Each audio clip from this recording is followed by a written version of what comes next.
Samurai Shodown 2019 is one of the best and most unique fighting games in the modern era.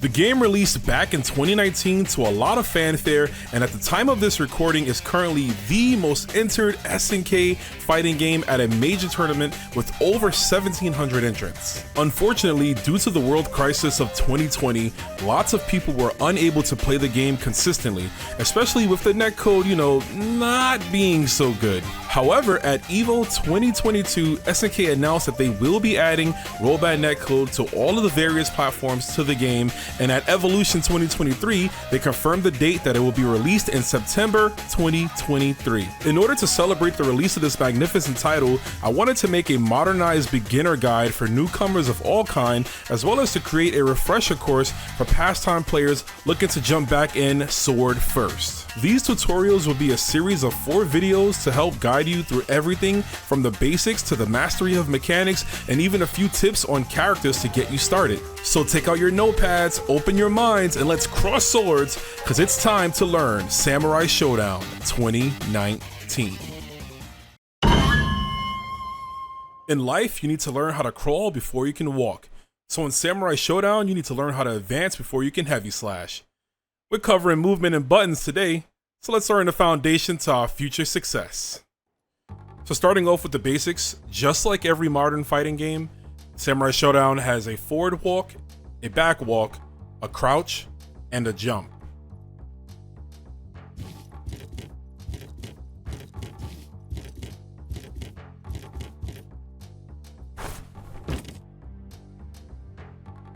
In addition to those options, you also have a run and a backdash. Starting with run, you just tap forward twice. And as you notice, your run stops right when you touch somebody. You don't keep running like in other games, you stop right at them immediately, so you're unable to move their bodies. Backdashing or retreating is done by pressing left on the stick twice, and it is a very good way to create some space between you and your opponent. Keep in mind that backdashing does protect you from low attacks and also helps you escape a throw on wake up, so it is a good option to defend yourself. Those are your core basic movement options, but keep in mind that multiple characters have different ways of moving that are only accessible by them. Some characters have teleports, some characters have air dashes. In particular, Yashimaru here has a double jump.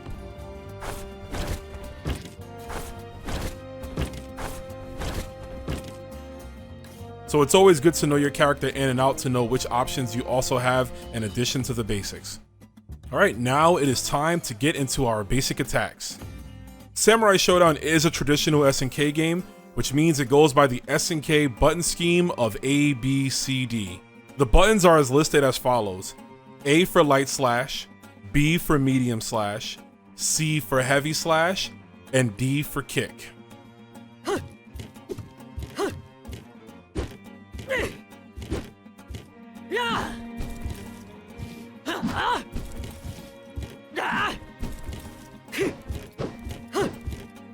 Each slash ranges from the weakest and the fastest to the slowest and the heaviest. In addition to your grounded normals, you have close normals, crouch normals, and jump normals.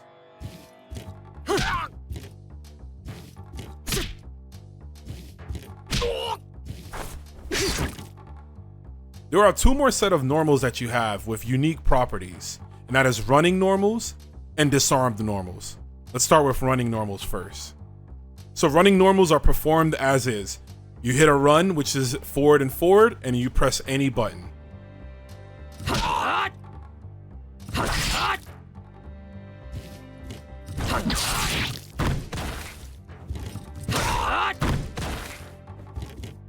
Keep a note that everyone's running heavy slash is usually an overhead, while everyone's running kick is usually a sweep. Some characters have the properties switched. Darlie Dagger is a good example where her running heavy is actually the low and her running kick is the one that's the high. But for the most part, universally, these characters all follow this rule. Your final set of unique normals is ones that you do not want to have, and that is your disarm normals. At any point in this game, you do not want to be disarmed. In a lot of cases, characters lose half their movesets. Some of them lose their entire movesets. But you know, things happen. You will be knocked away by your opponent. You might be disarmed by them, so you still have to put your dukes up. You can manually disarm yourself by pressing B, C, and D, plus down. All of your punch attacks become the same exact animation.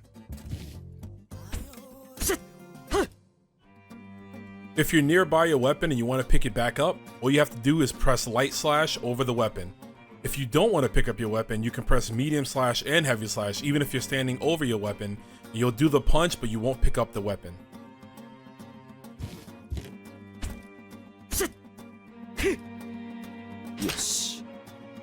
In addition to all of your neutral attacks retaining the same damage and animations, your running slashes now become all the same. However, they all knock down, give you an advantage to get your weapon back.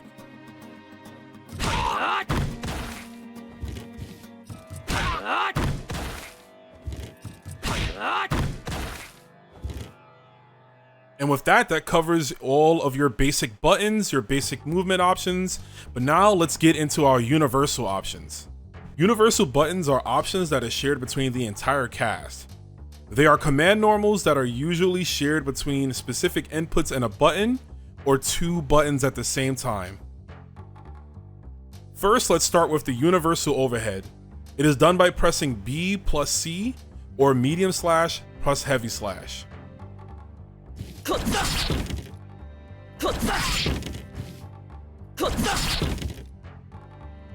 Universal overheads are a great way to open up your opponent if they're constantly using down guard. It's a great way to just crack them open, sneak in some damage, and maybe look for a different way in.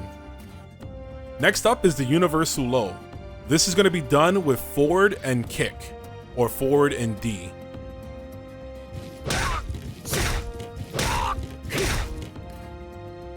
As you can see, they're basically the opposite of the universal overheads. You can use them to sneak in some damage from an opponent that's trying to backwalk or just stand guarding all the time. Next up, we have the sweep. So sweeps are hard knockdowns that are lows. To do them, it is down, forward, and kick.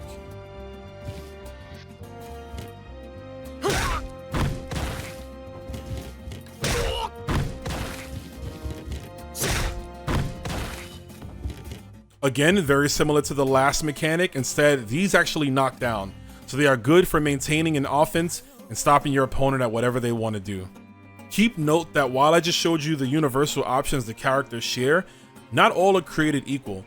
Some characters have overheads that are hard knockdowns, some have overheads that have more range on them, some characters have faster sweeps, some characters have the command lows with the kick a little bit slower, a little bit faster. It all depends on the character, so you need to make sure you know what you're getting into.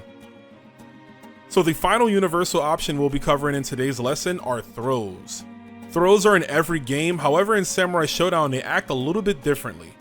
In most fighting games, a throw initiates an animation in which the character will lose a certain amount of damage. However in Samurai Shodown, throws only opens your opponent up to allow you to get a free combo to do whatever you decide to do in the allotted time period. Throws are done by doing B plus C and or medium slash plus heavy slash. And you have a back throw as well as a forward throw.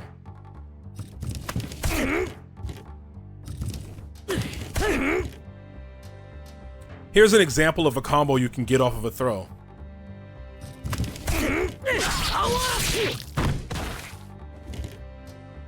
Like I mentioned, since throws in Samurai Shodown are pretty unique to this game, you cannot be throw teched. So you don't have to worry about your opponent pressing throw at the same time as you and locking you out of yours. However, the one downside to throws is that they have a lot of recovery on them. So you need to be very particular in how you try to go for them.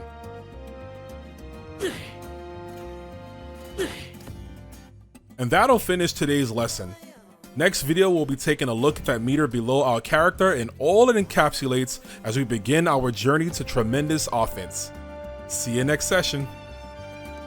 That's all for now, fighters. But if you've enjoyed what you've seen, be sure to like, comment, and subscribe. Also, don't forget to follow Rome's social media pages down below. Take care, see you next time, and most importantly, thank you for watching.